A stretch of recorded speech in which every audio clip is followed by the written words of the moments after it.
Alors déjà, bonsoir à toutes et tous. Merci d'être avec nous ce soir. Donc, je suis Céline Thiebaud-Martinez, je suis la présidente de la CLÉ, la Coordination pour le lobby européen des femmes. Et je vous souhaite la bienvenue à la Cité audacieuse. Donc, c'est cet endroit où la sororité et la bienveillance règnent en maîtresse, il faut le dire. Je ne sais pas si vous connaissez cet endroit, mais pour les personnes qui seraient à distance, si vous n'êtes jamais venus, je vous invite à venir faire cette découverte, un lieu où de nombreuses associations féministes sont accueillies et peuvent se réunir comme nous le faisons ce soir. Je vous souhaite... Là, c'est mieux, là, comme ça. Ouais, okay. Je vous souhaite également une très belle année 2023, qui, j'espère, verra progresser les droits des femmes en France, en Europe et dans le monde. Alors, ce soir, nous ouvrons la saison 2023 des Mardis de la Clé avec un débat qui est consacré au métier de l'accompagnement. Alors, peut-être avant d'entrer dans le sujet, je vais vous rappeler ce qu'est la clé et ça vous donnera quelques éclairages sur l'angle, l'approche du débat de ce soir qui va avoir donc un angle très européen quand même. Ça vous en est pas, alors, donc la clé, c'est la coordination pour le lobby européen des femmes. Donc c'est une coordination de plus de 80 associations françaises. C'est une association qui a été fondée par Yvette Roudy et qui a pour particularité d'être une passerelle entre les organisations féministes françaises et les organisations féministes européennes.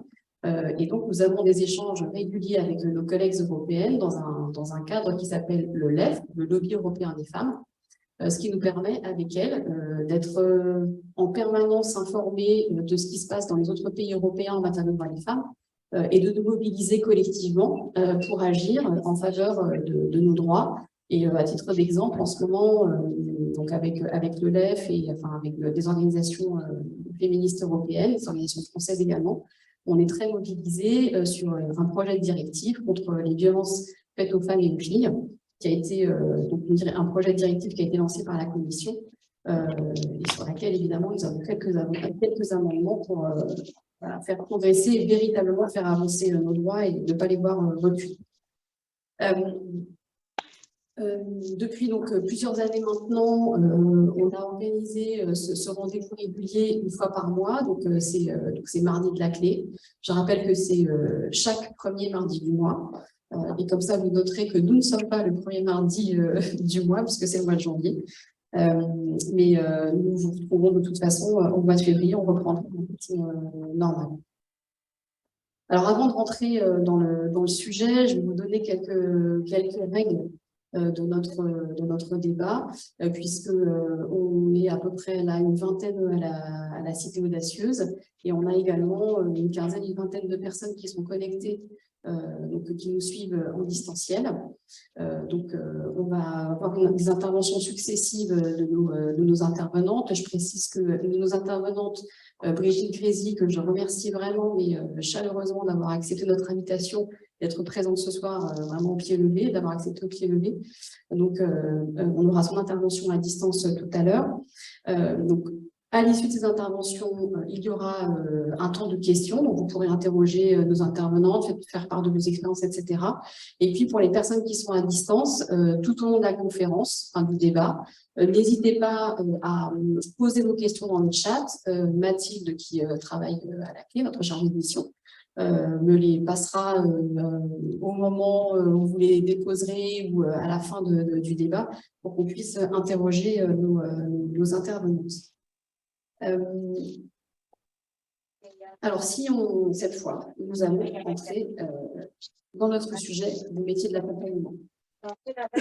Alors, pourquoi la clé a-t-elle décidé de se pencher sur ces métiers de l'accompagnement ? Alors, je vais faire un tout petit peu de retour en arrière. Donc, comme vous l'avez constaté, donc il y a quelques temps maintenant, et on n'est pas complètement sorti, notre société et de nombreux pays avec nous, l'ensemble de la population mondiale, a traversé une crise sanitaire sans précédent. Et dans nos pays développés, particulièrement en France, on a eu le sentiment que la société prenait conscience de l'importance des métiers qu'on appelle en France les métiers de l'accompagnement, mais que habituellement, et pour être tout à fait, honnête avec le sujet, il est préférable d'appeler les métiers du care, et je vous expliquerai pourquoi il est préférable d'appeler ça les métiers du care. Ainsi, avec cette crise sanitaire, on a semblé découvrir ces salariés, qui sont souvent des salariés IE, invisibles, et qui pourtant font tourner notre quotidien. Comment ils font tourner notre quotidien? Donc majoritairement des femmes, en s'occupant de nos aînés, en s'occupant de nos enfants, des personnes en situation de handicap, et puis finalement en gérant toutes les personnes qui, d'une façon ou d'une autre, sont vulnérables dans la société dans laquelle on vit. Sandra Logier, donc, qui est une philosophe qui s'intéresse énormément au care et que je vous recommande de lire ou d'écouter. Elle explique d'ailleurs, et je trouve que c'est une bonne formule, que les métiers du care, ils servent à la préservation du fil de la vie ordinaire. Et je trouve que cette idée de fil de la vie ordinaire, ça dit bien à la fois, l'importance de ce que ça représente dans notre quotidien et en même temps comment assez facilement on peut finalement faire abstraction de ces personnes, de ces personnes qui travaillent dans les métiers de l'accompagnement. Alors après, ce que j'ai envie de dire évidemment, c'est que cette découverte, ça a été un magnifique coup de projecteur sur ces métiers de l'accompagnement. Vous avez peut-être, à votre tour, pendant la crise sanitaire, ouvert les fenêtres le soir à 20h pour applaudir les personnes qui travaillaient à l'hôpital, ou vous avez peut-être remercié la caissière au supermarché qui était là en pleine crise sanitaire quand vous faisiez vos courses. Mais on a quand même le sentiment, quelques mois, quelques années plus tard, que ce coup de projecteur, finalement, est-ce qu'il n'est pas en train de s'amenuire et de retomber pour faire retomber tous ces métiers de l'accompagnement dans une nouvelle, en tout cas dans une nouvelle phase d'invisibilité. Donc, ce n'est pas une découverte parce qu'en effet, la littérature sur les métiers du care, elle est extrêmement importante. Il y a des sociologues, des économistes, des féministes aussi énormément, qui réfléchissent à ces métiers. Et on est capable de caractériser très clairement ce que sont ces métiers d'accompagnement, ces métiers du care. Et on sait, et je reviens encore une fois à Sandra Logier, on peut dire que et c'est pour ça qu'on emploie la notion de care, la notion de care, elle est multidimensionnelle. Et encore une fois, ça dit toute l'importance de ces métiers. Donc, je vais pas paraphraser Sandra Logier, mais c'est elle qui l'explique et à juste titre. Elle dit qu'on doit utiliser le mot de care parce qu'en français, il n'y a pas de mot équivalent compte tenu de l'aspect multidimensionnel de ce mot. Elle dit, dans le care, il y a d'abord l'attention à autrui. Et l'attention à autrui, c'est des toutes petites choses, mais qui sont absolument essentielles à la vie des bénéficiaires, de ceux qui reçoivent ce que une personne qui exerce un métier du care fait. Donc, c'est souvent des gestes très simples, mais qui sont primordiaux et essentiels. Et on a vu pendant la crise sanitaire le fait, par exemple, de rendre visite à des personnes âgées, quelle place, quel poids ça pouvait avoir dans le moral de ces personnes âgées. Le care, c'est aussi, forcément, c'est du travail. Et c'est pas toujours un travail sympa, c'est souvent du sale boulot.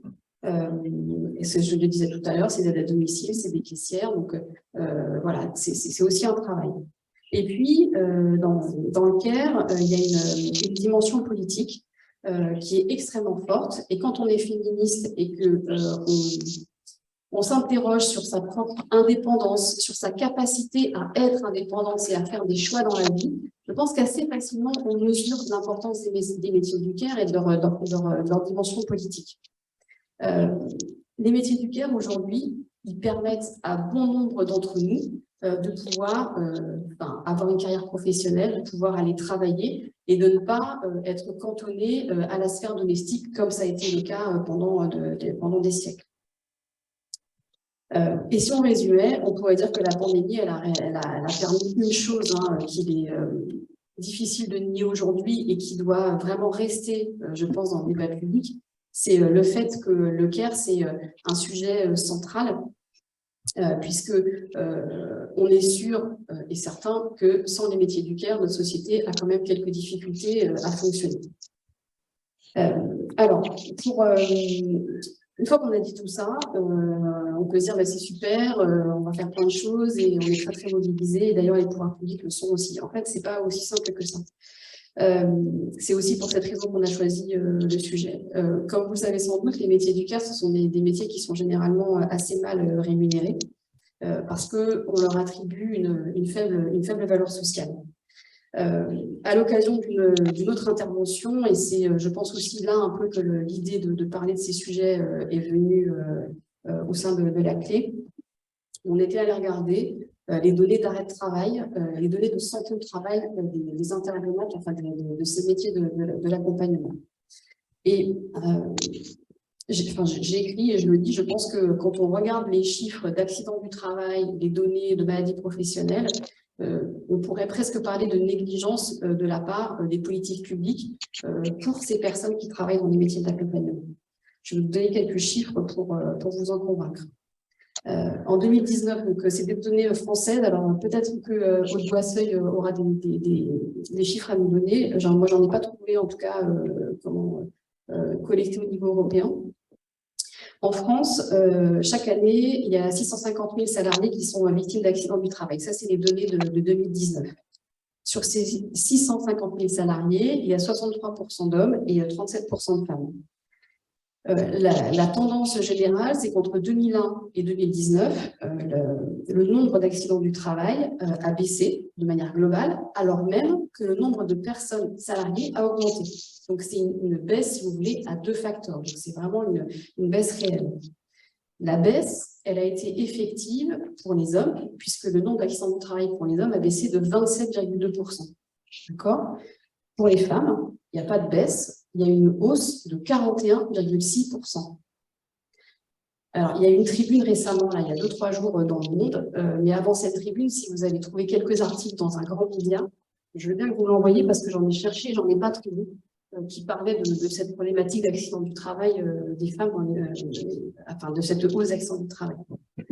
Quand on se penche sur les secteurs qui sont les plus accidentogènes, forcément, on va retrouver les activités de service, dont ceux de l'accompagnement. Après, on peut creuser, tout ça s'alimente sur la gravité des accidents du travail. On voit que pour les femmes, on a un nombre de jours d'arrêt moyen qui est plus important que pour les hommes, et que ces jours d'arrêt de travail ils viennent par exemple de manutention manuelle. Donc, la manutention manuelle, par exemple, quand on est aide à domicile, c'est déplacer une personne âgée pour lui faire sa toilette, pour l'installer dans son lit ou dans son fauteuil. C'est pas que ça, mais ça vous donne un exemple. On a aussi des hausses très importantes des maladies professionnelles, et là encore, on a une hausse de 108% en l'espace de 20 ans des maladies professionnelles. La hausse pour les hommes, elle est de 73%. La hausse pour les femmes, elle est de 158% dans l'espace de 19 ans. Les secteurs les plus touchés, toujours les secteurs des services, santé, action sociale, nettoyage et commerce et industrie de l'alimentation. Donc on voit la problématique de santé publique, elle est présente en matière de santé au travail, elle est claire et nette. Et en même temps, on reste avec des métiers qui sont quand même assez peu mis en valeur, assez mal rémunérés. Et donc, on peut se demander, et c'est ce qu'on va, je ne sais pas, on ne répondra pas à la question ce soir, mais en tout cas, on va essayer de comprendre pourquoi des métiers aussi essentiels, aussi dégradés, sont si peu valorisés, tant au niveau national qu'européen. Alors, nous avons 3 intervenantes ce soir. Est-ce qu'on pourra afficher Brigitte Grécy quand on commence, quand ce sera son tour? Donc, notre première intervenante, c'est Aude Boisseuil, qui est juste à ma droite. Merci d'être là. Alors, Aude Boisseuil, donc vous êtes déléguée générale de la Fédération européenne des emplois de la famille, on dit EFE, c'est ça. Donc, c'est la European Federation for Family Employment and Home Care. J'ai un bon accent anglais, je m'apprenne. Alors, votre fédération, c'est la principale actrice du secteur des services aux personnes et aux ménages à échelle européenne. Et alors, à titre personnel, pas personnel, en fait, vous êtes également responsable des affaires européennes auprès de la FEPEM, la Fédération des particuliers employeurs de France, et la FEPEM est membre de l'IFI. C'est ça. Voilà. Et donc, la raison pour laquelle nous vous avons invité ce soir, et merci d'avoir accepté notre invitation, c'est que vous avez récemment travaillé sur le projet de stratégie du CARE de l'Union européenne. donc, sur laquelle vous allez revenir, et comme ça, vous saurez. Oui, on entend mal. Daphna Mouchnik, vous êtes donc travailleuse sociale de formation. Vous avez créé en 2007 un SAD. Alors, un SAD, Oui. c'est pas un truc triste. J'espère bien qu'on m'entend. C'est un service d'aide et d'accompagnement à domicile. Il y a des variantes, il y a des SIAD aussi, mais je vous laisserai expliquer tout à l'heure ce que c'est. Personne ne sait ce que c'est, mais quand vous avez une personne âgée dans votre famille, votre mère, votre grand-père ou votre vieille tante qui commence à perdre en autonomie, d'un seul coup, vous découvrez les SAD. Et ça ne veut pas dire que tout est résolu, mais en tout cas, vous faites le bon bout.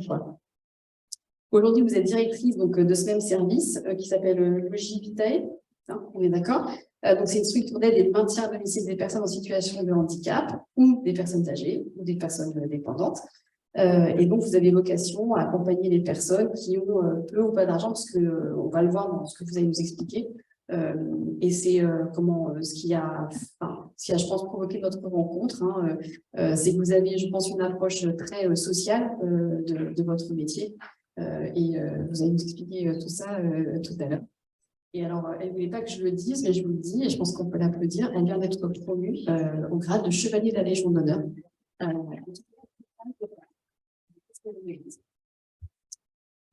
Et ensuite, donc, Brigitte Grézy, qui est à distance, qui va apparaître sur l'écran. Donc, Brigitte, est-ce que tu nous vois, est-ce que tu nous entends? Oui. Ok. Alors, donc, Brigitte, elle a occupé excusez-moi, Brigitte, je la connais depuis quelques temps maintenant. Donc, elle a accepté de participer à cette conférence vraiment au pied levé. Donc, je l'ai dit tout à l'heure, mais je la remercie encore beaucoup pour ça. Donc, Brigitte Grézy, vous avez peut-être déjà lu, ou vous l'avez peut-être déjà rencontrée. Elle a occupé de nombreuses fonctions en rapport avec les droits des femmes. Elle a été secrétaire générale je ne vais pas me tromper, du Conseil supérieur de l'égalité professionnelle. Donc, c'est dans le cadre de cette fonction qu'on s'est rencontrée. Elle a aussi été présidente du Haut Conseil à l'égalité entre les femmes et les hommes. Elle a publié énormément d'ouvrages sur l'égalité entre les filles et les garçons, l'égalité professionnelle. Elle reviendra justement sur comment on appréhende les métiers féminins et ce qui fait que par rapport à un métier masculin, c'est moins valorisé. Elle a décortiqué tout ça, elle nous présentera ça tout à l'heure. Je dois aussi dire, et je leur dirai en conclusion, qu'en ce moment, elle prépare avec beaucoup d'ardeur le procès du sexisme. Si vous ne l'avez pas encore réservé, il faut que vous mettiez dans votre agenda le 24 janvier 2023, l'après-midi, pour assister à ce procès. Alors, pour commencer, donc tout à l'heure, je disais, on a parlé de prise de conscience, donc de ces métiers de l'accompagnement, donc de ces métiers du care, une prise de conscience qui serait née, qui est née en tout cas pendant la pandémie. Et cette prise de conscience, et c'est pas négligeable, elle a aussi touché l'Union européenne. Je dis que c'est pas négligeable parce que très souvent, l'idée qui est partagée, c'est que l'Union européenne, elle est beaucoup plus soucieuse des questions de développement économique, voire de libéralisme, plutôt que des questions d'accompagnement des personnes vulnérables. Donc, cette mise en lumière, cette approche, cette sensibilisation sur les métiers du care, elle a même touché l'Union européenne. Alors, l'Union européenne, de par ses statuts, de par les traités qui la régissent, elle est tout à fait ouverte, en tout cas, elle a la possibilité d'inviter les États membres à prendre un certain nombre de mesures sur les politiques sociales, donc sur ce type de métier. Donc, il y a le traité de fonctionnement de l'Union européenne, je vais vous épargner l'article 153. Mais en tout cas, elle a la possibilité donc d'investir ces différents sujets et c'est ce qu'elle a fait avec les métiers du care en publiant, donc c'était en mai 2022. Il y avait une annonce en mai déjà. Voilà. Donc Ursula von der Leyen, la présidente de la Commission européenne, avait annoncé donc avant l'été une stratégie du care et donc qui a été publiée en septembre. Donc cher Aude, je me tourne, je vais passer mon micro. Alors, donc déjà, je voudrais que vous nous disiez quelles sont les problématiques des métiers du care au niveau européen. Est-ce que ce que j'ai exposé concernant la France, c'est finalement quelque chose qu'on retrouve chez nos autres partenaires européens, dans les autres États membres? Et puis ensuite, on pourrait nous présenter la stratégie du CARE et quelle a été la mobilisation des faits sur cette stratégie, puisque la Commission européenne reste la Commission européenne. Merci beaucoup. Et merci beaucoup pour cette invitation. Alors, je vais commencer d'abord par une précision. EFE est une fédération européenne qui a été créée il y a une dizaine d'années et qui regroupe des acteurs du secteur de l'emploi à domicile, donc organismes de protection sociale, instituts de professionnalisation et organisations qui représentent les salariés et les employeurs du secteur. Donc, on représente ce que la Commission européenne a bien voulu définir il y a environ une dizaine d'années. Elle a appelé ça les services aux personnes et aux ménages, les Personal and Household Services. Et donc, voilà, cette magnifique terminologie qu'on peut appeler l'acronyme PHS regroupe tous les métiers qui contribuent au bien-être des familles, des ménages, des personnes à domicile. Et donc, le terme domicile est très important puisque c'est ce que j'essaye de faire et ce que EFE essaye de faire reconnaître les métiers du soin et de l'accompagnement à domicile. Ça va, selon la définition encore de la Commission européenne, ça regroupe tout ce qu'on appelle le direct care, et donc ça va être tout ce qui est garde d'enfants à domicile, aide aux personnes âgées, aide aux personnes en situation de handicap, et c'est environ 53% des PHS. Et c'est également tout ce qu'on appelle le care indirect. Et donc, c'est tous les métiers qui vont aider, par exemple, ménage, jardinage, etc. La définition est assez large, c'est 47% des PHS. La définition continue et explique bien que 91% des travailleurs du secteur en Europe sont des femmes. Et c'est sans surprise, et que ce secteur représente environ 10 millions de personnes, 10 millions de travailleurs en Europe.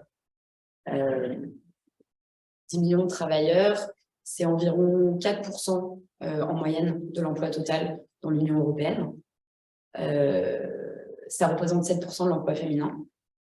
Et ce 4%, en fait, il ne veut pas dire grand-chose parce que, en fonction de si les États décident d'investir ou non dans le secteur, ça peut représenter 1% à 6%. Donc, c'est assez variable. C'est un secteur qui est très fortement touché par le travail non déclaré.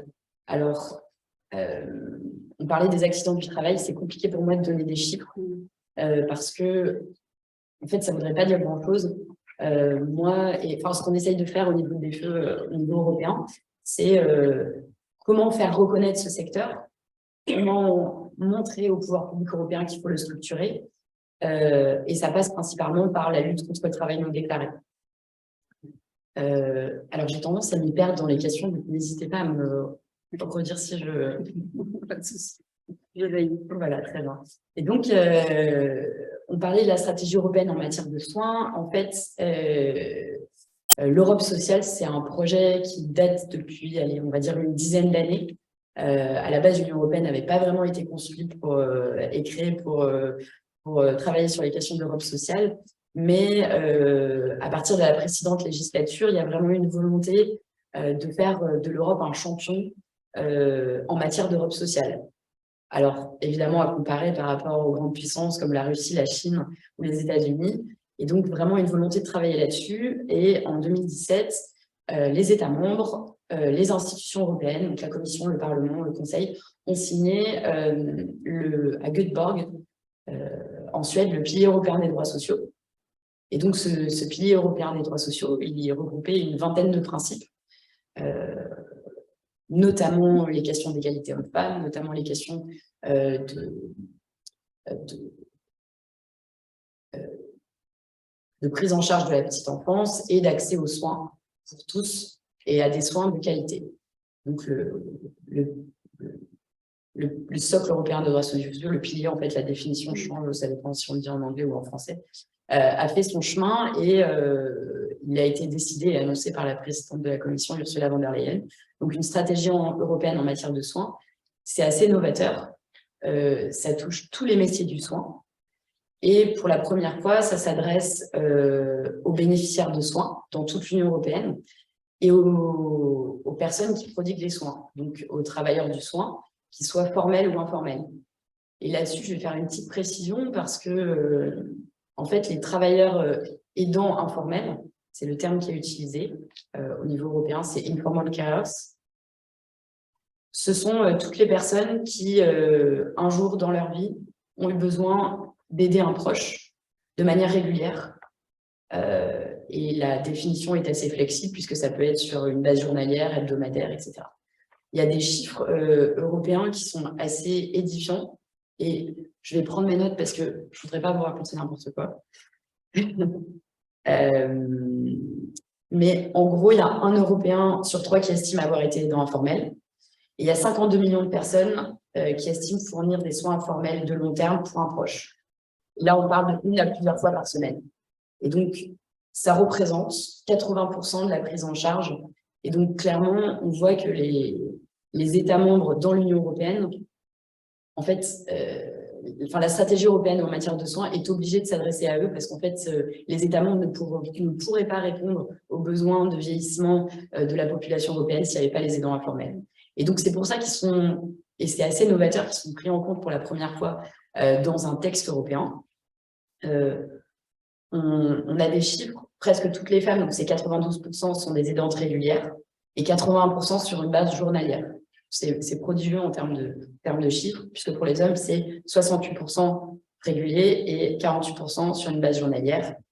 Et c'est surtout sur ce chiffre que je veux m'arrêter, c'est 7,7 millions de femmes en Europe ont dû arrêter de travailler ou ne peuvent pas travailler parce que justement, elles sont aidantes. Et donc, c'est pour ces femmes, en fait, que principalement que voilà, le texte de la Commission européenne s'adresse, c'est comment est-ce qu'on peut leur prodiguer des solutions de répit. Et là-dessus, c'est sur cet angle que nous, on a essayé de travailler au niveau des feux, c'est-à-dire comment en structurant le secteur des services aux personnes et aux ménages, on permet en quelque sorte de répondre aux besoins, aux objectifs de la stratégie européenne en matière de soins. Après, la stratégie, qu'est-ce que c'est concrètement? C'est 3 textes, une communication de la Commission qui annonce des grands objectifs en matière d'accessibilité, de professionnalisation, mais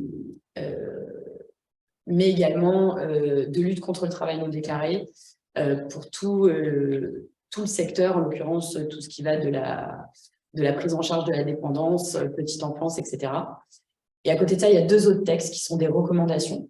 Il y a une recommandation du Conseil sur la prise en charge des soins de longue durée et une recommandation du Conseil sur la prise en charge de la petite enfance. Et nous, notre objectif, alors, petite précision, les recommandations du Conseil sont des textes qui sont écrits par la Commission, mais qui ensuite sont négociés par les États membres. Et c'est là que ça devient amusant, parce que l'Union européenne, c'est un beau projet, mais clairement, tout le monde ne pense pas pareil. Et la manière dont ça a été négocié a montré clairement une volonté diverse, et je pourrais y revenir éventuellement après, de comment c'est traité en fonction de quelle est la culture sociale de l'État membre. Ces textes ont été négociés, ils ont été votés. Ils ont été votés le 8 décembre et maintenant, ils vont être mis en œuvre dans les États membres. Et donc, c'est un petit peu dommage puisque les ambitions de la Commission européenne ont été revues à la baisse et au final, ce sont les États membres qui pourront décider ce qu'ils mettent en fait dans la mise en œuvre au niveau national. Et c'est là-dessus que ça pose problème, c'est que les objectifs ont été moins ambitieux que prévu et je pourrais éventuellement y revenir. C'est principalement le cas pour la prise en charge de la petite enfance, puisque les chiffres étaient très ambitieux au départ et pour un certain nombre de pays, et notamment des pays d'Europe de l'Est, ça aurait été beaucoup trop cher de mettre en œuvre ce que la Commission proposait. Et donc, nous, notre rôle au niveau des PE, ça a été de rencontrer les représentations permanentes des États membres, d'aller les voir et de leur dire, voilà, on a un problème avec le texte, les métiers du care en institution sont bien représentés, bien pris en compte, mais les métiers du domicile, absolument pas. Et pour répondre aux aux objectifs de l'Union européenne, les métiers du domicile et la reconnaissance du domicile comme, si je puis dire, presque un acteur de politique publique, comme véritablement un lieu où on peut créer du soin de qualité. On peut reconnaître des travailleurs. Si on ne le met pas en œuvre, en fait, on va rester sur de l'informalité, sur des travailleurs non déclarés, et ça va être pénalisé. Ça va être un problème pour à la fois les personnes qui reçoivent les soins et les travailleurs, puisqu'ils vont rester dans l'illégalité. Je fais peut-être une petite pause, si vous voulez. Juste peut-être sur les objectifs, puisque si je me souviens bien, juste avant l'été, la Commission européenne avait, donc, quand vous disiez que les objectifs étaient revus à la baisse, juste avant l'été ou à la rentrée, la Commission européenne avait annoncé des nouveaux objectifs, donc pour les objectifs, comme les indicateurs de Barcelone, le nom vient de, je ne sais pas le nom là, puisque donc c'était donc c'est des objectifs qui incitent les États membres à améliorer la prise en charge des enfants de moins de 6 ans. Donc, il y avait un objectif de garde pour les 3 à 6 ans qui était de 90%, je crois, ou 96%, alors qu'il était de 90% précédemment, et pour les moins de 3 ans, qui était passé de 30 à 50%. Donc, ça veut dire que ces objectifs-là, par exemple, ils ont été revus. Ça veut dire qu'en fait, la révision des objectifs de Barcelone, qui est donc le texte sur la recommandation sur la prise en charge de la petite enfance, en fait, il a été révisé à la hausse sur la base d'un texte qui date des années 90. Et un certain nombre d'États membres, principalement des pays d'Europe de l'Est, ont dit que ces objectifs ne pourraient pas être réalisables dans leur pays. En fait, eux, ils ont décidé de mettre en place d'autres politiques publiques, par exemple un congé maternité très long. On est allé rencontrer la représentation de la Roumanie qui nous a dit que eux, le congé maternité était de 3 ans. Du coup, il n'y avait pas besoin de chiffres, d'objectifs très élevés pour eux sur ce sujet. La Pologne, pareil, un congé maternité, c'est 1 ou 2 ans, je crois. Et donc, en fait, la solution qui a été trouvée a été, comment dire, une solution un peu au milieu, c'est-à-dire qu'on dit aux États membres, par exemple, ceux qui ne sont même pas aux objectifs des années 90, on leur dit déjà d'atteindre ces objectifs-là. Et par exemple, des pays d'Europe du Nord ou des pays d'Europe de l'Ouest qui sont principalement qui sont aux objectifs ou qui sont au-delà, du coup, on leur dit c'est bien et puis continuez comme ça, quoi. Alors, quand on avait préparé ce débat, on avait pas mal échangé sur la position, enfin, en tout cas la façon de faire des autres États membres, hein, parce que c'est pas simplement que au niveau européen les États pensent pas tous la même chose, c'est que on a aussi des pratiques extrêmement différentes et ce qu'on pourrait attendre d'un pays n'est pas forcément ce qui s'y passe. Ce que vous avez vu pendant nos échanges. Mais vous aviez aussi mentionné le fait qu'il y avait quand même une sorte de pensée globale, c'est le terme que vous aviez utilisé, donc de pensée globale, qui consisterait à dire que les métiers de l'accompagnement, les métiers du care ne sont pas professionnalisés. Est-ce que cette pensée, est-ce que vous pouvez préciser ce que vous entendez par là pour les participants, et puis aussi dire s'il y a une prise de conscience de ça et s'il y a des choses qui sont faites contre ça, justement. Alors, c'est vrai qu'il y a une grande diversité entre les États membres et en fait, nous, on ne peut pas changer la culture nationale. Je l'évoquais avec vous, mais par exemple, l'Estonie, où est marqué dans la Constitution que les familles doivent prendre soin de leurs proches, fait qu'en fait, c'est très mal vu de faire appel à un travailleur du care. C'est très mal vu et en fait, principalement, les jeunes ne le font pas. Ils ne le font pas parce que c'est mal vu et aussi parce que ça coûte très cher, parce qu'il n'y a pas d'aide. Il n'y a pas d'aide financière.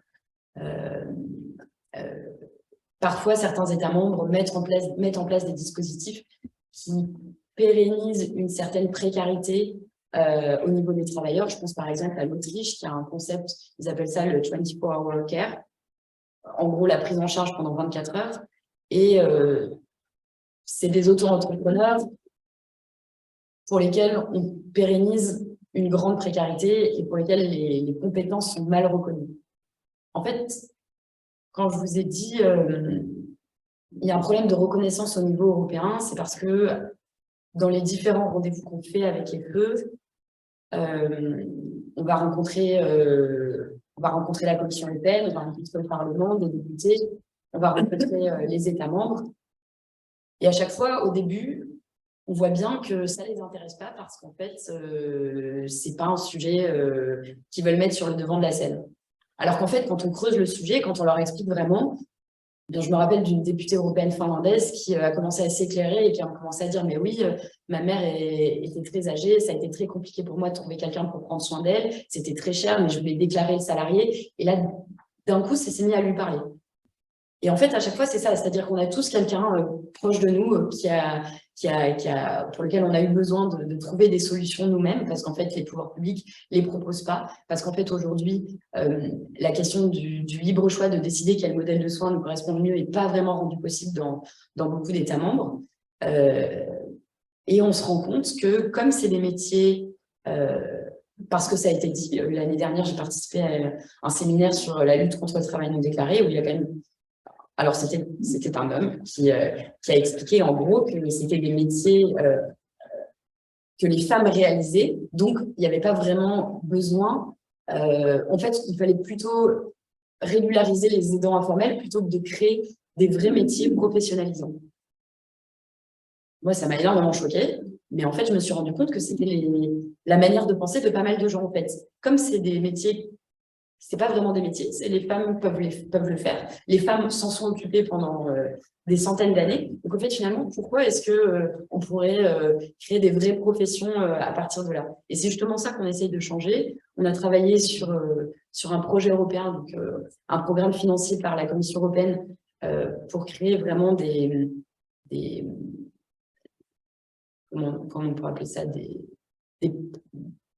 des outils de professionnalisation pour les travailleurs. Alors là, on appelait ça les domestic housekeepers. Alors le terme domestique est un terme qui est utilisé par l'Organisation internationale du travail et la Commission européenne. En France, il est très connoté domesticité, mais au niveau européen, pas vraiment. Et donc, c'est un terme qui est utilisé et on a vraiment travaillé sur comment est-ce qu'on peut reconnaître ces métiers, créer vraiment des véritables compétences et reconnaître surtout les compétences qui ont été acquises. Je parlais des aidants informels. Il y a des femmes qui ont été aidants informels pendant 10 ans et comment après, par exemple, leur conjoint est décédé, comment après elles reviennent sur le marché du travail. Et justement, c'est en reconnaissant leurs compétences qu'elles ont acquises que ça peut être rendu possible.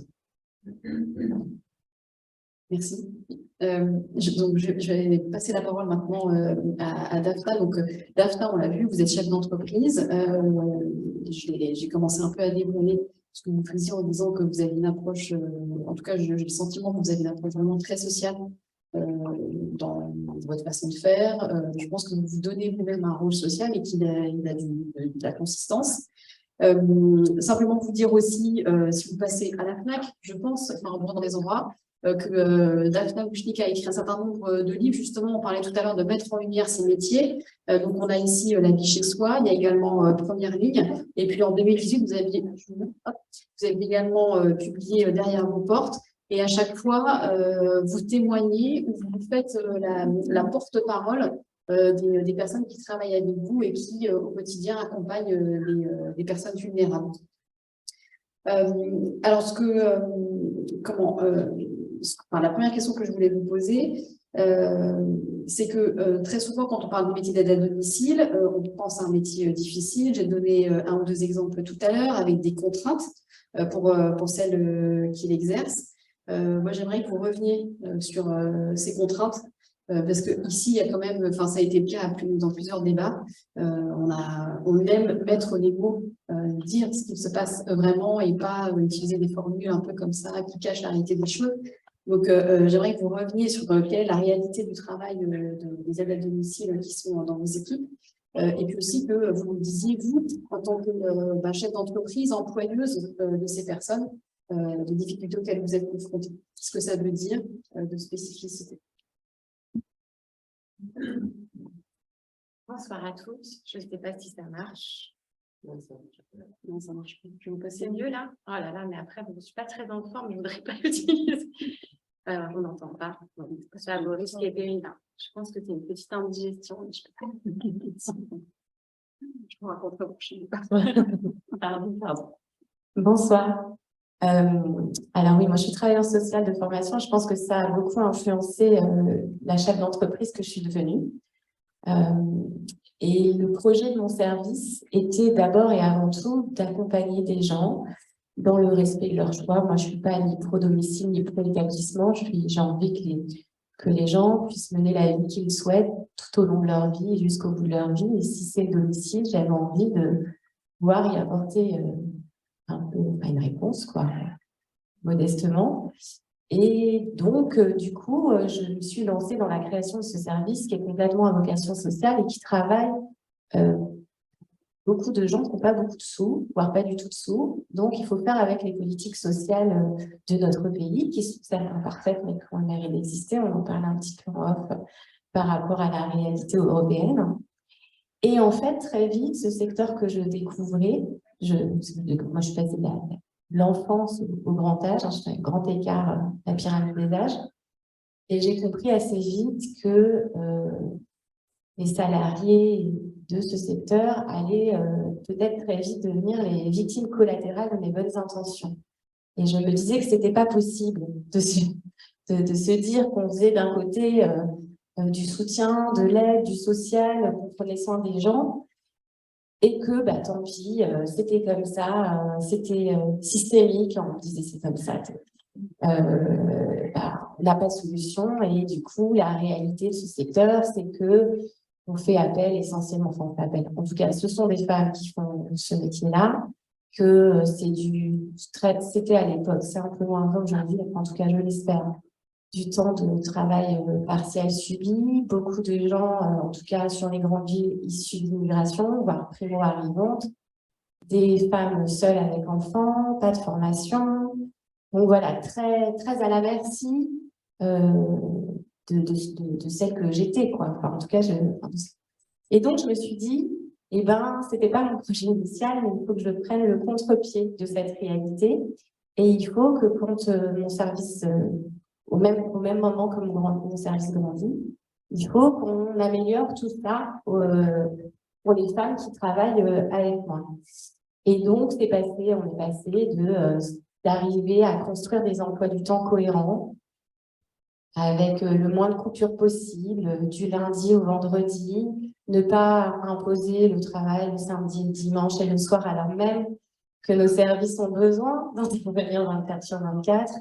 Il faut dire qu'à cette époque-là, quand j'ai monté mon service, mes filles étaient toutes petites. Et donc, j'étais très entourée, très épaulée, mais j'avais quand même ce dilemme d'aller chercher, d'organiser en tout cas, pas seule, mais la vie de mes enfants petits. Et donc, du coup, c'est vrai que quand j'ai commencé à recruter les premières auxiliaires de vie qui me disaient « mais moi, je dois aller chercher mon enfant à l'école », bah, c'était aussi des choses que j'ai eu envie de prendre en compte.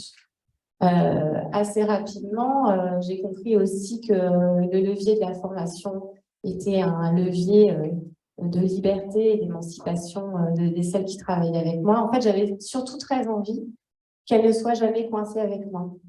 Et donc, donner accès à la formation, de formation qualifiante, c'est aussi un levier fantastique pour cela. Je suis un peu dingue parce qu'on a un vrai souci d'attractivité de nos métiers. Aujourd'hui, la situation a beaucoup changé en réalité. Aujourd'hui, là où il y a 16 ans, quand je montais mon service, j'avais pléthore de candidates, c'est plus du tout vrai aujourd'hui.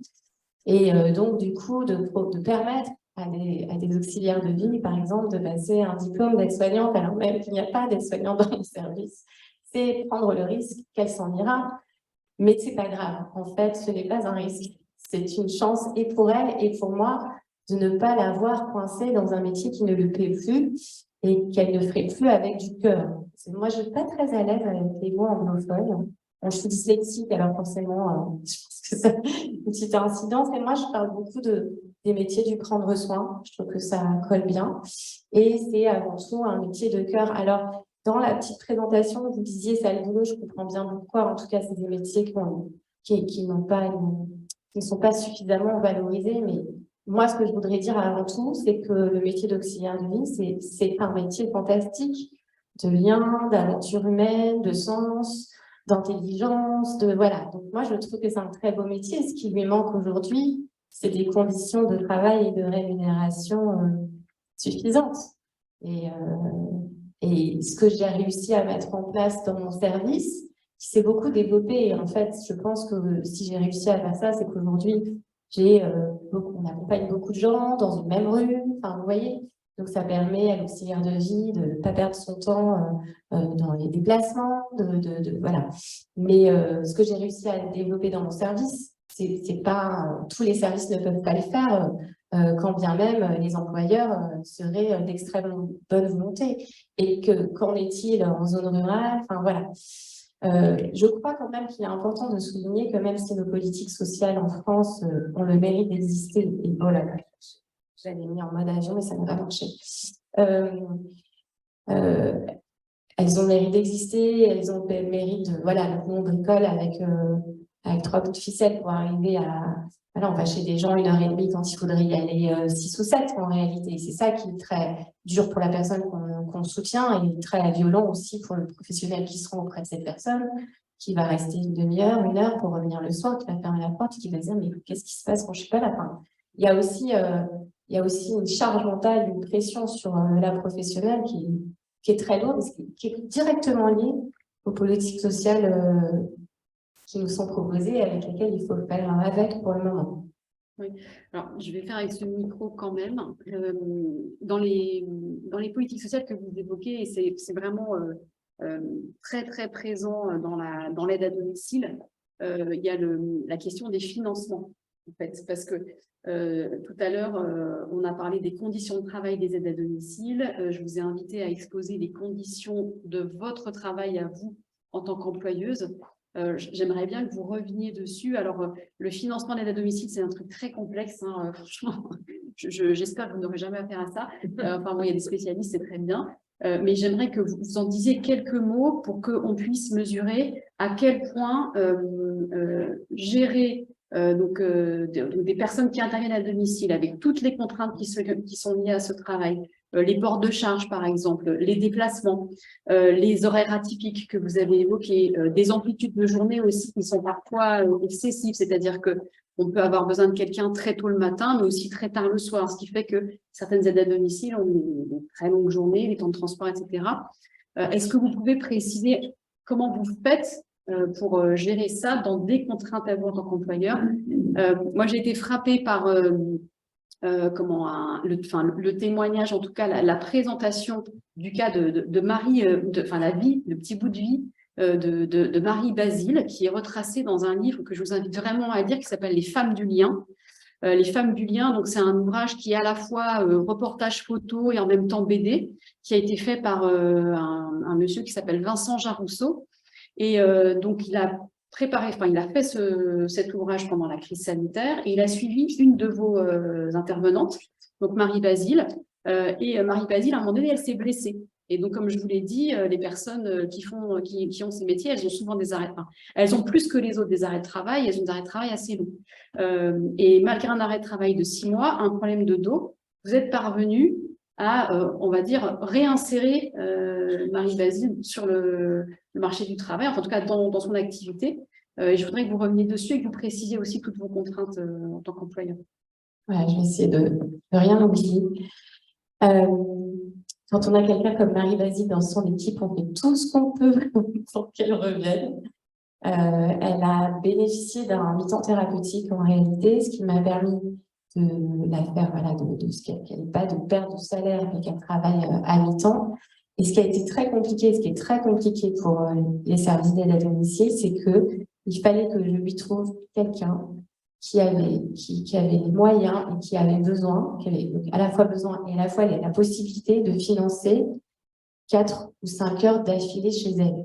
Et en fait, c'est ça il se trouve que les planètes étaient alignées et que quand Marie Basile est revenue, j'ai pu lui confier cette dame que vous voyez dans le livre qui s'appelle Corinza, et une histoire presque d'amour entre, voilà, il y a des liens très très forts. Moi, je crois beaucoup aux liens et à l'attachement dans ces métiers-là. Je crois que c'est comme ça, sans se perdre et sans prendre la place de la famille. Et je crois qu'il y a vraiment cette notion très importante de lien et d'attachement pour faire bien ce métier. Et donc, voilà comment on a réussi à aménager le poste de Marie Basile, le temps qu'elle soit suffisamment solide parce que, en fait, moi, je parlais des politiques sociales. Donc aujourd'hui, en fait, si vous êtes une vieille dame et que vous avez besoin d'aide et de soutien et que vous n'avez pas beaucoup de sous, eh ben, on va vous aider à monter mon service et d'autres. En tout cas, un travailleur social, à un moment donné, va vous aider à monter un dossier d'allocation personnalisée d'autonomie qui va, c'est ce que je disais, déterminer le nombre d'heures qui vont vous être allouées et ce que vous devez payer chaque heure. Nos services sont payés à l'heure sur un coût horaire qui est fixé donc, par le département. Enfin, maintenant, il y a un tarif plancher, on a un peu progressé, mais qui est en deçà du coût de revient d'un service d'aide à domicile. Donc, à ça, après, les services libres à eux de pratiquer les tarifs entre guillemets qu'ils veulent, mais en fait, on creuse le reste à charge des gens si on pratique les tarifs qu'on veut. Donc, dans mon service, on a fait le choix de ne pas pratiquer les tarifs qu'on voulait et de faire avec le minimum.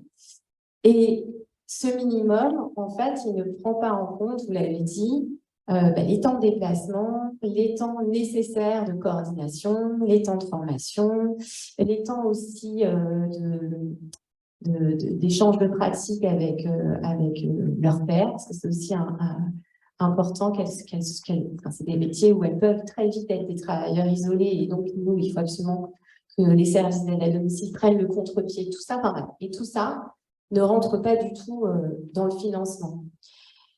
Comment je fais moi? Je bricole pas mal.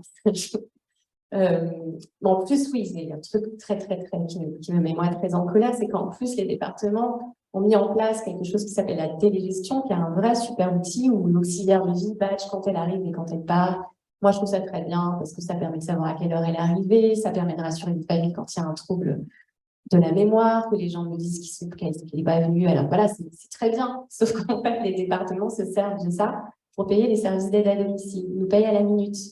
Là où on a programmé 1 heure d'intervention, si l'auxiliaire, la pauvre auxiliaire de vie, elle vient et qu'elle fait, je sais pas, pour X raison 37 minutes, ils veulent nous payer 37 minutes. Bon, alors moi, je ne fais pas remonter la réalité. Mon département le sait, je tiens bon, mais je ne fais pas remonter la réalité de leur badgeage. Et moi, je continue à compter au prévisionnel quand c'est pas du fait de l'aide à domicile.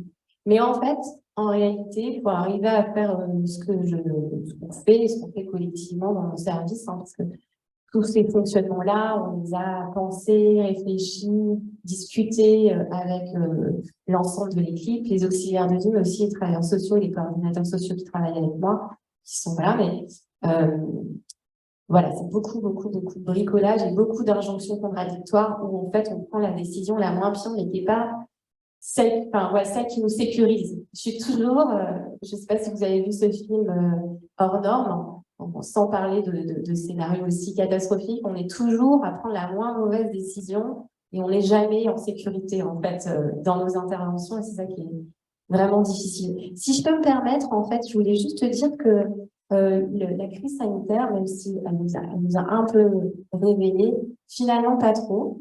On y croyait beaucoup. Moi, je me rappelle que dans le petit bouquin, la première ligne, j'en vois en fait pendant toute la crise où on se voit pas, on se voit sans se voir. Nous, nos bureaux sont encore ouverts, les auxiliaires de vie peuvent venir, mais finalement, on limite les déplacements. Enfin bref, j'envoie plein de mails à mon équipe et je leur dis courage, vous allez voir. Là, c'est la bien lyrique, quoi. Je leur dis, vous allez voir, tout le monde va comprendre l'importance de ce que vous faites, que vous êtes indispensable à la cohésion sociale et tout. Je m'embarque dans les trucs et j'y croyais vraiment. Je me disais, après ça, plus personne ne pourra nous traiter de cette manière-là, les politiques sociales vont être revues. Voilà, parce qu'il faut imaginer qu'en plus, elles se faisaient verbaliser parce qu'elles étaient dans la rue. Personne ne comprenait bien pourquoi elles étaient dehors, parce qu'en fait, si on dit qu'on est aide-soignante à domicile ou si on dit qu'on est infirmière à domicile, ça va. Mais si on dit qu'on est auxiliaire de vie ou aide à domicile, finalement, peu de gens connaissent. Donc, les policiers verbalisés, certains directeurs d'école refusaient de prendre les enfants à l'école. Donc, alors que le gouvernement, l'État, tout ça avait quand même bien pensé les choses, on était toujours sur les professions essentielles et indispensables. Mais en fait, il a fallu vraiment faire un gros travail pédagogique. Je rappelais les écoles, mon équipe rappelait les écoles, je me faisais jeter de toutes les pharmacies pour essayer de récupérer des masques pour mon équipe. Il y avait une circulaire qui disait que je pouvais aller chercher des masques. En fait, on disait, bah non, on va donner prioritairement aux infirmières libérales. Mais je comprenais qu'il fallait un arbitrage, qu'il y avait un arbitrage à faire, ce n'est pas assez. Donc voilà. Et du coup, là, il s'est passé un peu le même scénario quand il y a eu le problème de l'essence. Les auxiliaires de vie, elles sont énormément sur les routes. C'est pas vrai dans mon service puisqu'on a la chance d'être à Paris et d'utiliser les transports en commun. Mais là aussi, elles étaient désignées comme professionnelles prioritaires et elles se sont fait pas mal jeter aussi. Voilà. Donc en fait, je me suis dit, en fait, on revit tout le temps la même histoire. Du coup, ça me fait une magnifique transition puisque donc Brigitte Grésy, qui normalement nous entend. Oui. Est-ce que vous m'entendez? Oui, oui. Très bien. Du coup, Brigitte, est-ce que vous pourriez justement nous expliquer ou revenir sur ce qui fait que des métiers aussi essentiels, qui sont donc définis, entre guillemets, comme des métiers féminins, pour quelles raisons, finalement, ils ont aussi peu de reconnaissance sociale, aussi peu de reconnaissance salariale? Bon, merci. Bonjour. Attends, Brigitte, on ne t'entend pas. Ah, vous ne m'entendez pas? Moi, j'ai tout branché. On entend. On n'entend pas. Nous, on entend. À domicile, Bah, les gens en ligne, On ils n'entend toujours entendent. pas. à domicile, on entend, oui. Oui, Oui, à domicile, on entend. Mais alors, Bon, faut arrêter. Faut On arrêter entend la plus. censure. Non, on n'entend plus. Faut arrêter la censure, là. Oui, hein. Je on va trouve. activer le son. Nous, on entendait. Il faut mettre des casques, mesdames, à la CO2. alors là en Là, visio, vous devez c'est m'entendre. parfait. Enfin, on entend à l'ordinateur. Est-ce qu'on approche le micro peut-être? C'est étrange quand même. Non, c'est très bien. Non, les personnes qui sont en ligne entendent. C'est en fait le problème à la cité audacieuse, la liaison qui marche. Oui, oui. Ok, bon, laisse. Très bien. Merci, Brigitte, tu peux y aller. Enfin, vous pouvez y aller. Mais alors, vous ne m'entendez pas, c'est ça? Oui. C'est bon. Bon, merci. Bonjour à tous et à toutes. Alors, effectivement, il y a toujours ce paradoxe incroyable qui est que ces métiers du care, ces métiers de l'accompagnement ont été mis en visibilité d'une façon incroyable pendant le confinement, hein, les premières de cordée, etc. Et puis, petit à petit, retrouvent un peu leur positionnement ancien, qui est quand même un positionnement de dévalorisation. Ils ont repris un peu leur place initiale. Pourquoi? Alors, moi, je vois une raison essentielle, mais vous l'avez déjà évoquée, c'est que les métiers de l'accompagnement, du care, sont considérés comme relevant de qualités naturelles.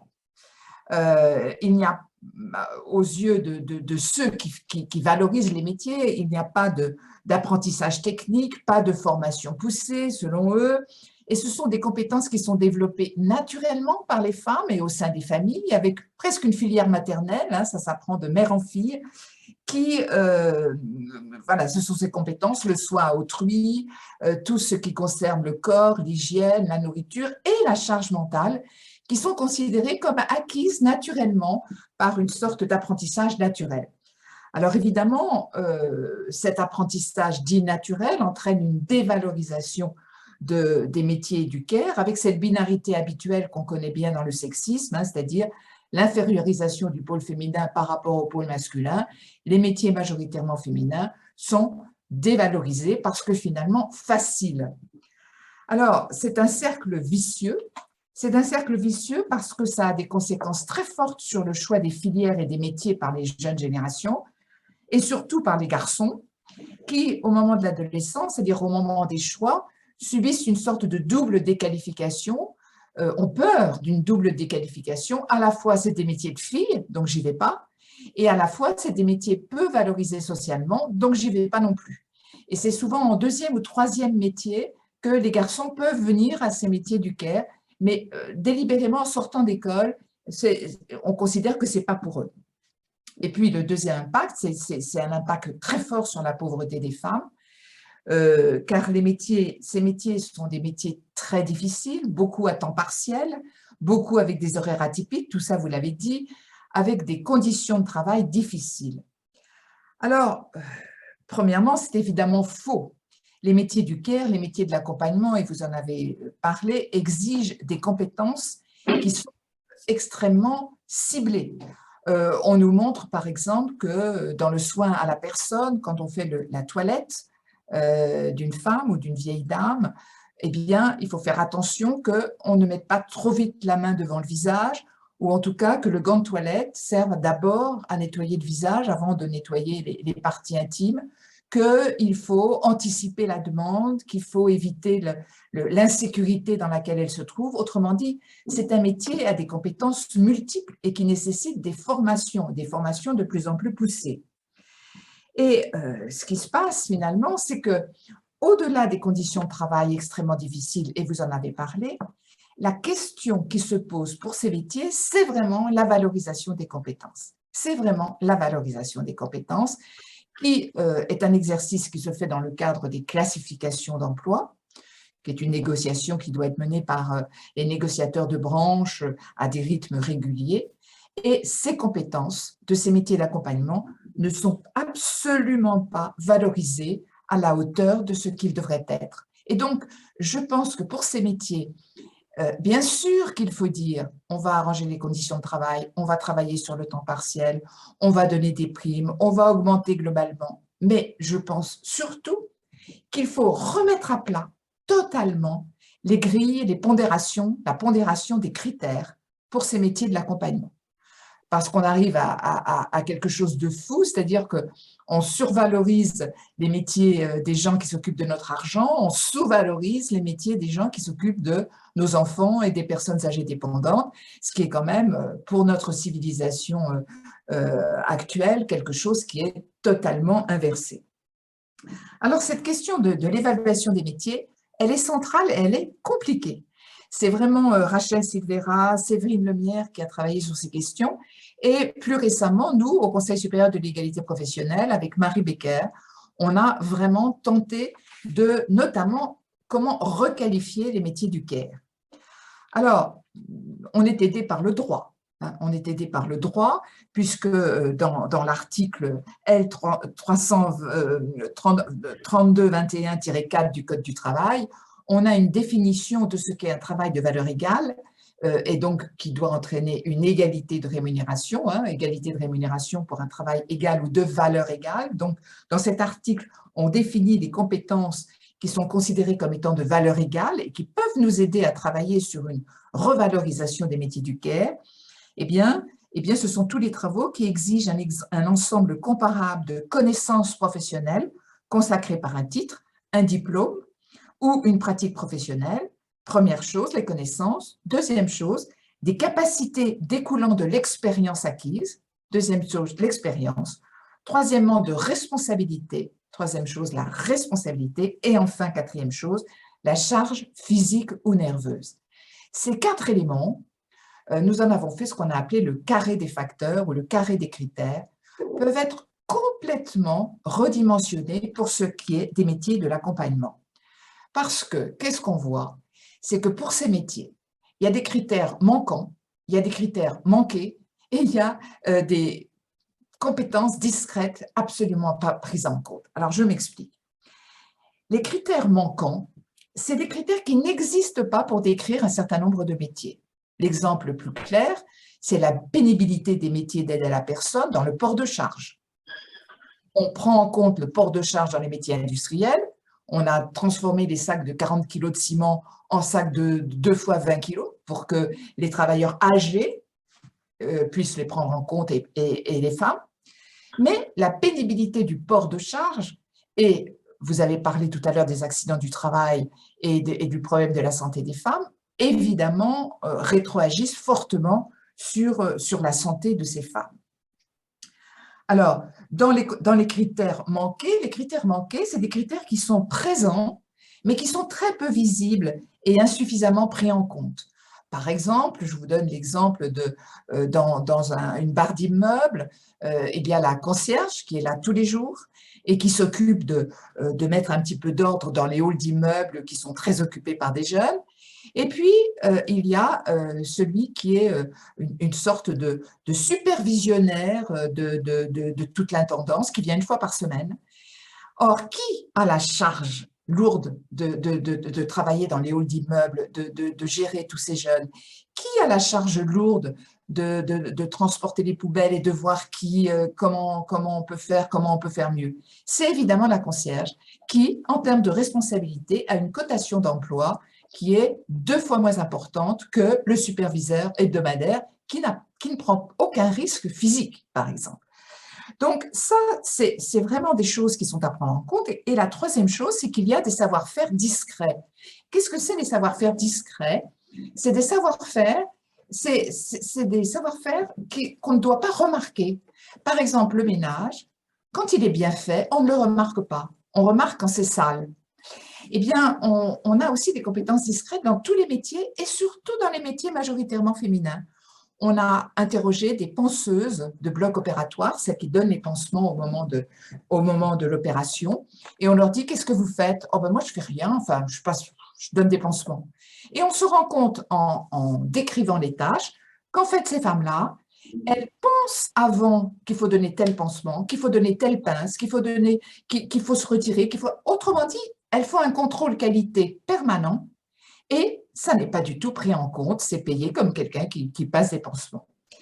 Et donc, et le 4e point, c'est que pour affiner l'exercice, on peut aussi comparer des métiers qui sont différents, mais qui sont les uns majoritairement occupés par les femmes et les autres majoritairement occupés par les hommes. Et dans un hôpital, par exemple, on a comparé le métier d'infirmière de bloc opératoire ou d'anesthésie et le métier d'informaticien de niveau 2. Informaticien niveau 2, 88% d'hommes, infirmière, 88% de femmes. Or, ce qui est tout à fait étrange, c'est qu'ils ont quasiment la même pondération d'emploi. Ils ont un coefficient de 477 pour les femmes et de 590 pour les hommes. Donc, ils n'ont pas le même coefficient d'emploi, pas du tout, alors même qu'ils ont le même nombre d'années d'études et des responsabilités qui me semblent encore plus importantes pour les infirmières que pour les techniciens informatiques. Donc, on a là tous ces manques de prise en compte. Donc, et j'en terminerai par là, il y a un enjeu triple. Le premier enjeu, c'est qu'en corrigeant les critères d'évaluation dans le sens d'une meilleure prise en compte des compétences exercées par les femmes dans les emplois à prédominance féminine, eh bien, ça peut aboutir à ce que dans certains emplois, évidemment, le coefficient attribué soit augmenté et que du coup, on ait une augmentation du salaire minimum conventionnel. Donc, une revalorisation de facto liée à des compétences. Et puis, au-delà de cette meilleure égalité de rémunération, eh bien, cette prise en compte modifie vraiment la perception traditionnelle des emplois. Ça modifie cette perception et ça peut favoriser l'attrait des hommes vers des métiers majoritairement occupés par des femmes et inversement. Autrement dit, montrer la diversité des tâches, révéler la part technique dans des domaines d'activité du tertiaire ou symétriquement montrer la dimension relationnelle et commerciale du nombre de métiers techniques, tout ce qui est l'industria, vous savez, le zèle, tout ce qui est l'entre-deux, tout ce qui est mettre en relation les gens, peut-être un moyen d'avancer en mixité en parvenant in fine à une sorte d'indifférenciation sexuelle des tâches. Et puis, je voudrais terminer par mon dada. Mon dada, c'est le 3e point, c'est que finalement, cette nouvelle évaluation des métiers du care peuvent arriver à totalement transformer les compétences qui sont demandées pour une organisation de travail, c'est-à-dire à ne plus mettre en lumière uniquement les hard skills, mais aussi tout ce qui est le care, ce que j'appelle le care professionnel, à intégrer vraiment dans les entreprises. Je prends soin des autres. Les salariés toujours performants, jamais malades, ça n'existe pas. Ils sont tous dans des réseaux d'interdépendance. Il faut valoriser la prise en compte de cette interdépendance et donc de ce care professionnel partout pour pouvoir faire une transition et un développement durable dans les organisations. Et donc, c'est aussi tout ça qui est en jeu, avec une sorte d'extension du domaine du care, je terminerai par là, l'extension du domaine du care depuis le monde privé jusqu'au monde professionnel. Voilà, je ne suis pas sûre que vous ayez beaucoup entendu devant dans la salle, je ne sais pas, mais j'en suis désolée. Mais voilà ce que je voulais vous dire. Merci beaucoup Brigitte, on a parfaitement entendu ton intervention. Tu m'entends, c'est bon? Oui, ça va. Je crois que je vais faire réagir Daphna qui, enfin, je vous ai vu, enfin, pas hausser les sourcils, non, c'est pas ce que je voulais dire, c'est grave. Voilà, est-ce que vous avez envie de réagir à ces paroles de Brigitte Grisi? Non, Je souriais jusqu'aux oreilles tant j'étais contente de vous entendre en réalité, tant ça correspondait à plein de choses que je partage, et notamment sur les histoires de mixité. Comment faire venir les hommes sur nos métiers? Je trouve que ce que vous proposez sont des bons points d'accroche. Il faut savoir aussi que c'est toute la société qui peut changer, parce que moi j'ai une dizaine d'hommes dans mon équipe, dizaine d'hommes auxiliaires de vie sur environ 170 auxiliaires de vie en tout. Et que quand on envoie des hommes auprès d'une vieille dame qui me dit mais non, mais je suis pas à l'aise, tout ça. Alors on peut l'entendre pour la toilette, on peut l'entendre éventuellement pour la toilette, mais pour les tâches ménagères par exemple, ou la réalisation d'un repas ou un temps d'accompagnement, on a souvent des dames qui sont un peu récalcitrantes à avoir un homme intervenir auprès d'elles. Il faut absolument, on peut dire allez tester, vous allez voir, c'est l'adopter, c'est souvent le cas. Mais on a aussi des hommes qui veulent pas que des hommes fassent leur toilette, et là c'est encore plus étonnant. Donc voilà, il y a aussi ça qu'il faut changer pour permettre et n'accepter aucune forme de discrimination de la part des personnes auprès desquelles on intervient. J'entends énormément, hélas, de propos racistes, xénophobes, etc. Dans ce métier, j'en ai jamais entendu autant de toute ma vie que depuis que je fais ce métier-là. Faut rien lâcher en fait sur les discriminations qu'on entend. Voilà, c'est parce que en fait, c'est une façon aussi de faire changer les mentalités, parce que souvent quand les mondes se rencontrent, on se rend compte finalement il n'y a pas tant que ça de gens sexistes ou racistes ou xénophobes. Non, bah écoutez, merci beaucoup pour votre intervention. Parfois, en travaillant au niveau à l'échelon européen, on perd un peu des vrais sujets. Et là, je sais qu'en 2023, la Commission européenne a décidé de se saisir des questions des compétences, et notamment dans les métiers du soin, du care. Et donc, nous, au niveau des feux, on veut travailler là-dessus. Elle souhaite mettre en place des espèces de plateformes en regroupant plein d'acteurs pour re-questionner justement les compétences dans ces métiers. Et voilà, pour l'instant, c'est encore au stade de débauche, même si on a commencé 2023, mais je pense que la commission est un peu perdue dans ce qu'elle souhaite mettre en place. Mais c'est vrai que c'est important d'entendre ça, et je pense qu'il faudrait qu'on recreuse ce point et qu'on s'en reparle. Très bien, merci. Est-ce que, je pense qu'on peut passer peut-être au temps des questions, des interventions. Est-ce que, dans le chat, on a eu une remarque sur la formation qui n'est pas vraiment, qui n'existe pas vraiment, ou en tout cas qui n'est pas suffisamment reconnue, qui a été évoquée par nos intervenantes. Est-ce que dans la salle, il y a une question? En fait, il faut juste que l'une de vous se lance.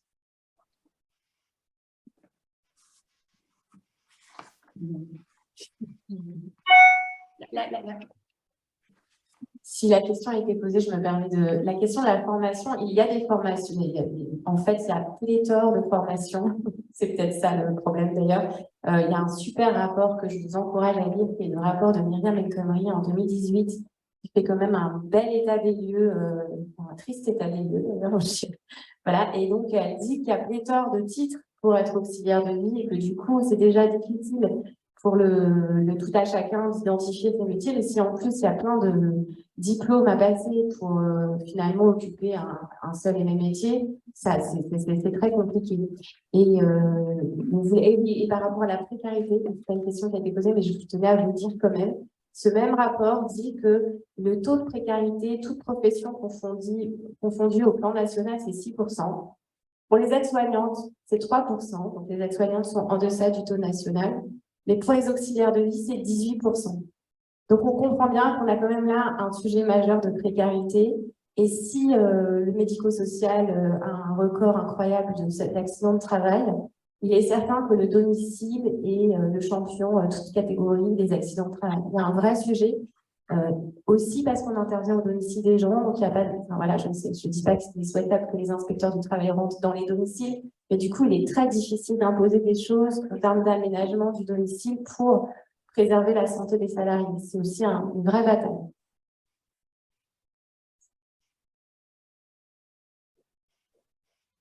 Brigitte, peut-être?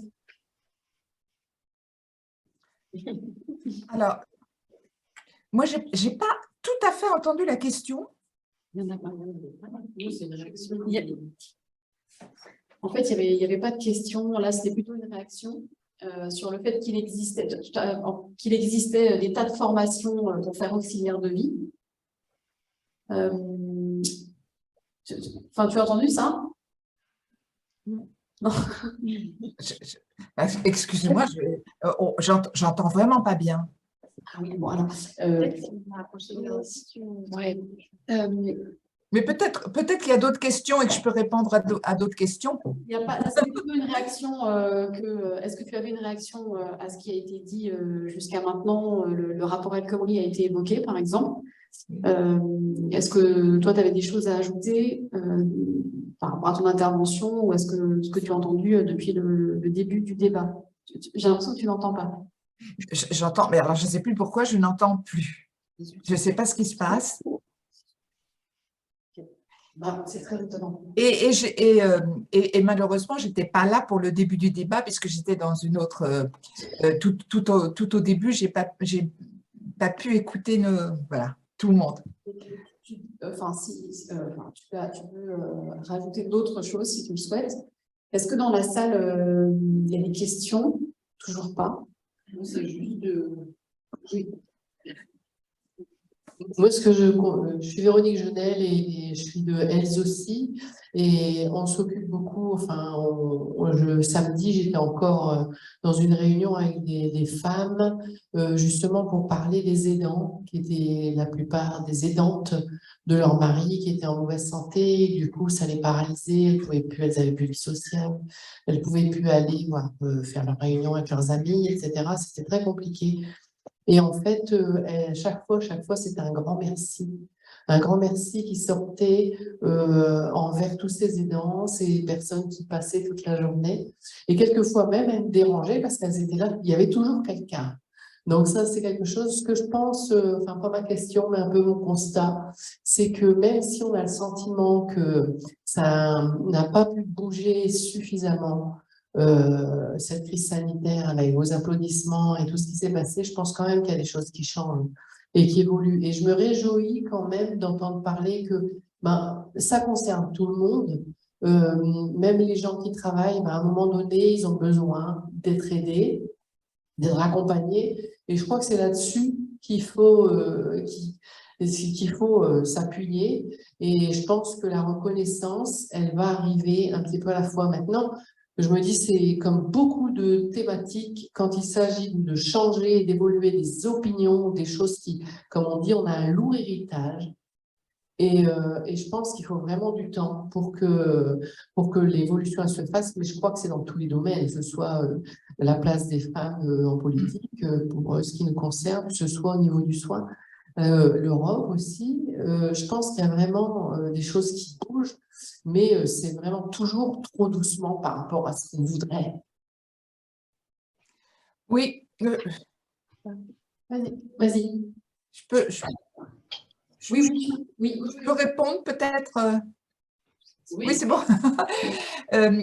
Moi, effectivement, je trouve qu'il y a des choses qui bougent en termes de perception du care, mais ça ne bouge pas assez en termes de conditions de travail et en termes de rémunération, etc. Mais ça bouge en termes de compréhension de ce qu'est le care. Alors évidemment, cette notion du care, elle a été extrêmement bien, comment dire, travaillée, exposée par nos chercheuses, hein, Sandra Legier, Pascal Moulinier, etc. Mais ce que je trouve intéressant, c'est effectivement d'introduire dans d'autres cercles, dans d'autres lieux, que le lieu de l'intime, de la dépendance, ou que le lieu du service de l'hôpital, c'est-à-dire l'accès au corps, de l'introduire dans d'autres domaines, et notamment dans les relations interpersonnelles dans le monde professionnel. Moi, il fut un temps où je voulais créer ce que je voulais appeler le droit individuel à la parentalité, ce que j'appelais le DIP, carrément, le DIP, droit individuel à la parentalité, en me disant, mais on ne peut pas considérer que le temps des parents, c'est uniquement au moment de la naissance. Ce n'est pas possible. Cette espèce de soin de l'autre, de l'enfant, il peut y avoir une crise d'adolescence, il peut y avoir un conjoint ou un collatéral qui pose des problèmes, il peut y avoir des parents qui ne sont pas dans la grande dépendance, mais qui tout d'un coup ont besoin de vous. Et je pense que la vie, au long cours, doit aussi ménager, prendre en considération le temps de l'autre ou le temps de la citoyenneté, etc. Et ça, c'est vraiment un sujet qui doit être travaillé à fond dans la perspective peut-être d'un régime différent en termes de production, d'un régime de la transition énergétique et numérique. Je pense que la transition égalitaire doit passer par une revalorisation de la notion du care dans toutes les sphères de la vie. C'est-à-dire que la notion de solidarité, elle est absolument insuffisante. Et je pense qu'elle est insuffisamment intégrée dans les organisations de travail. On pense toujours aux résultats, au fait qu'il faut faire vite les commandes et les urgences. On ne pense pas à tous ceux qui sont là pour huiler les rouages, pour apprendre aux juniors, pour apprendre aux seniors, toutes ces choses qui font que, eh bien, il y a performance d'une part et puis bien-être au travail de l'autre. C'est-à-dire, sans care professionnel, il n'y a pas de bien-être au travail. Et ça, c'est une notion qui, je crois, n'est pas encore suffisamment développée.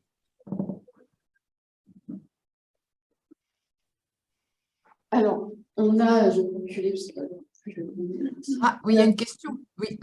voilà, donc il y a une question. Est-ce que les politiques veulent vraiment revaloriser les salaires et reconnaître les compétences, car cela va coûter cher? Quelqu'un qui s'interroge sur le fait que ces postes aient été supprimés, c'est Dominique, pardon.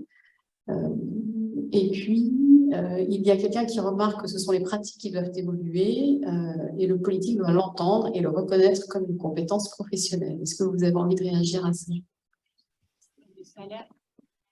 Moi, je veux bien réagir à cette histoire de salaire, d'autant que ça rejoint complètement ce que vous disiez, Brigitte. En fait, il y a eu des revalorisations de salaire importantes, notamment par le Ségur de la santé, hein, et on a pourtant, il y a quand même un vrai sujet. Les salaires ont été augmentés pour un certain nombre de métiers du soin, et pour autant, on a quand même un gros problème d'attractivité et de garder des gens voilà, dans ces métiers-là. Et ça rejoint ce que vous étiez en train de dire, je ne sais pas si vous m'entendez, mais en réalité, les gens, ils ont besoin, enfin, les gens, bien sûr qu'ils ont besoin de gagner correctement leur vie, bien sûr qu'il fallait revaloriser à travers le Ségur de la santé et qu'il y a quelque chose qui commence à arriver au niveau du domicile, mais c'est un peu complexe. Alors, il y a une partie qui a été un peu revalorisée, mais pas tout le monde. Mais on voit qu'en fait, les gens, ils ont besoin de se sentir reconnus, de se sentir à l'aise dans leur espace de travail, qu'ils aient aussi une vraie latitude dans l'organisation de travail, qu'ils aient une autonomie, que leur parole compte. Vous voyez, tout ça, c'est autant à mettre dans la balance que les revenus. Les gens, moi, j'ai besoin d'aller, et je crois que voilà, je suis à l'image de tout le monde, quoi, j'ai besoin d'aller dans un lieu où j'irai travailler, où je vais passer beaucoup de temps et où je serai entendue, respectée, que mon avis soit pris en compte, que je puisse être force de proposition sur l'organisation de travail, apporter du bon sens et apporter mon point de vue. C'est ça aussi qui fait que les gens restent dans les métiers du prendre soin ou ne restent pas, autant que la rémunération. Tout à fait. Oui. Et juste un mot sur est-ce que l'on veut vraiment revaloriser les salaires et reconnaître les compétences car cela va coûter cher. C'est vrai que les métiers du care, ils sont dans une tenaille parce qu'à la fois, il faut qu'ils restent solvables parce que c'est souvent des particuliers qui payent aussi. Et donc, si ces métiers sont trop chers, personne ne pourra embaucher, il y aura un problème. Et puis, par ailleurs, une revalorisation des critères vont jusqu'à une hausse de salaire immédiatement. Mais les Québécois ont fait ça, mais eux, les classifications, c'est un exercice un peu différent parce que c'est au niveau des entreprises. Eh bien, la masse salariale, elle n'a pas été extraordinairement augmentée avec cette revalorisation. Donc, ça voudra dire quand même à terme peut-être de nouvelles pondérations entre des augmentations trop importantes sur certains métiers techniques et des augmentations insuffisamment importantes sur des métiers du soin et d'autrui. On voit bien aujourd'hui les salaires des médecins aussi, les salaires des infirmières, les salaires des aides-soignantes, de tout le monde. Mais je pense qu'il ne faut pas non plus il faut absolument travailler sur ce paradoxe entre il faut vraiment augmenter, mais attention, il faut quand même garder une forme de solvabilité. Est-ce qu'il y a des questions? Peut-être juste. La question que vous évoquez de solvabilité, de stabilisation des ménages est cruciale parce qu'en fait, c'est ce qui fait qu'au niveau européen, il y a autant de travailleurs qui sont non déclarés, parce que les États n'investissent pas vraiment, parce que du coup, ces métiers restent accessibles qu'à des personnes aisées, et uniquement des personnes aisées peuvent se permettre de les déclarer parce que sinon, ça coûte trop cher. Et c'est un des problèmes principaux qu'on a. Il y avait une directive européenne qui a été votée il y a peu sur la directive sur les salaires minimaux. Mais en fait, nous, on a attiré l'attention des pouvoirs publics européens en leur disant c'est très bien, hein, mais si vous augmentez les prix, les ménages vont forcément retourner au travail non déclaré parce qu'ils n'ont pas leur portefeuille qui est extensible, ils ne vont pas pouvoir plus payer. Ou alors, ça ne concerne même pas ceux qui restent de toute façon dans l'inégalité. Donc, cette notion est très importante. Il y a une remarque. Alors, en fait, je crois que je vais rester debout là, pour cette fin. Alors, on a une autre remarque qui dit « Ok, mais tout travail étant mérite salaire à la hauteur des compétences, des diplômes, des risques, de la pénibilité, le travail du care doit être reconnu comme une valeur ajoutée de l'économie sociale, un statut professionnel valorisé par l'économie sociale et solidaire. » Oui. Alors, moi, je suis d'autant Pardon. Moi, je suis d'autant plus d'accord avec cette dernière remarque. En réalité aussi, il faut avoir en tête que tous ces métiers-là font faire des économies importantes si on nous en donne les moyens en termes de prévention, parce que ça coûte très, très cher si on arrive après la bataille. Et en fait, je pense que si on pouvait un peu changer le prisme économique en se disant l'argent qu'on met là, c'est autant d'argent qu'on ne mettra pas dans des choses terribles, de fin de vie, d'hospitalisation, voilà. Et donc, moi, je ne suis pas très douée, mais je crois que c'est la Suisse qui a expérimenté quelque chose comme ça et qui a mis vraiment beaucoup d'argent autour de la prévention, des métiers du domicile, du prendre soin à domicile, et qui est, voilà, vous allez peut-être me... et qui a retrouvé cette économie de l'autre côté, quoi, au moins. Mais c'est un monsieur qui s'appelle Bernard Hennuyer, qui n'est pas du tout ennuyeux à écouter, qui explique ça beaucoup mieux que moi. Et d'ailleurs, ça revient aussi à ce que vous disiez sur les femmes que vous rencontrez aidantes qui apprécient le répit. Il disait, lui, dans une de ses interventions, que ça représentait le travail globalement. C'était souvent des femmes, les aidantes, c'est essentiellement des femmes, 3 heures par jour, en plus de l'intervention de services comme le mien. Donc, en fait, aujourd'hui, même en France, ça repose énormément sur les familles et les aidantes, donc naturelles. Donc, pour aller dans le sens de ce que vous dites, je pense que pour les personnes qui ont des enfants à gérer, le fait de savoir que nos enfants sont récupérés à la sortie de l'école, il y a un côté charge mentale qui est un peu libéré, donc c'est pas rien. Et pour avoir travaillé sur la loi d'adaptation de la société au vieillissement, donc en 2015, cette loi qui visait à favoriser l'autonomie des personnes âgées, elle actait la création de Mona Lisa, qui était la mobilisation nationale contre l'isolement des âgés. Et l'idée, c'était qu'on finance du temps pour des associations qui fassent de la présence auprès des personnes âgées, puisqu'on sait qu'une personne âgée qui vit toute seule tout le temps et qui ne parle à personne a une espérance de vie bien moindre qu'une personne âgée qui a régulièrement des contacts. Donc, même y compris au-delà de la loi française, à un moment donné, ça a été reconnu et inscrit en tant que tel dans un texte législatif et mis en œuvre aussi, je ne sais pas où ça en est aujourd'hui, mais au moins pendant quelques années. Est-ce qu'il y a d'autres réactions, questions dans la salle?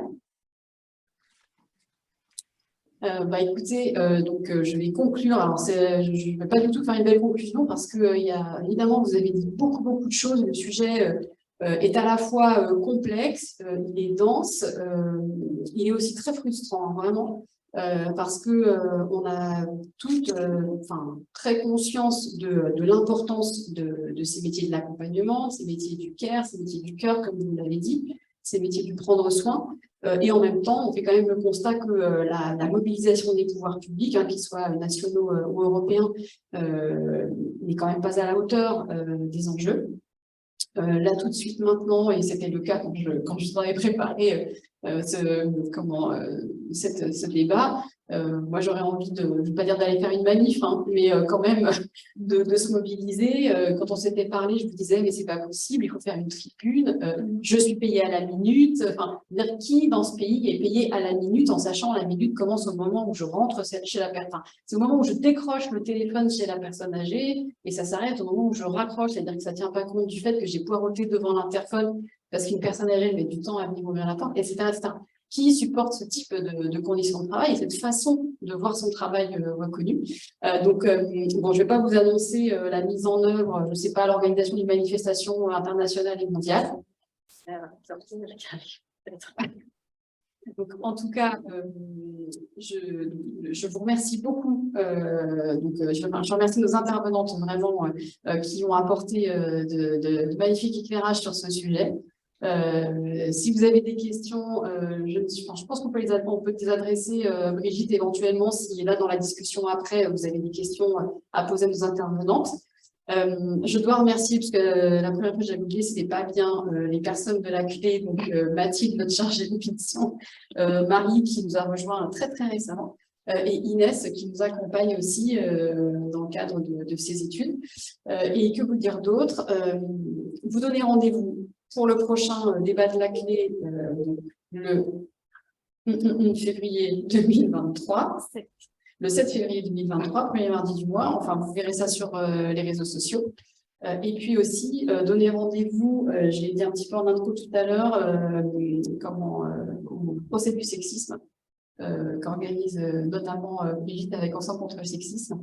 Et je prends date aussi de ce que vous avez dit, Aude, sur la réflexion en tout cas le début du machin de réflexion de l'Union européenne sur la reconnaissance des compétences, parce que je pense que c'est aussi le rôle de la clé que de se positionner sur des sujets comme cela.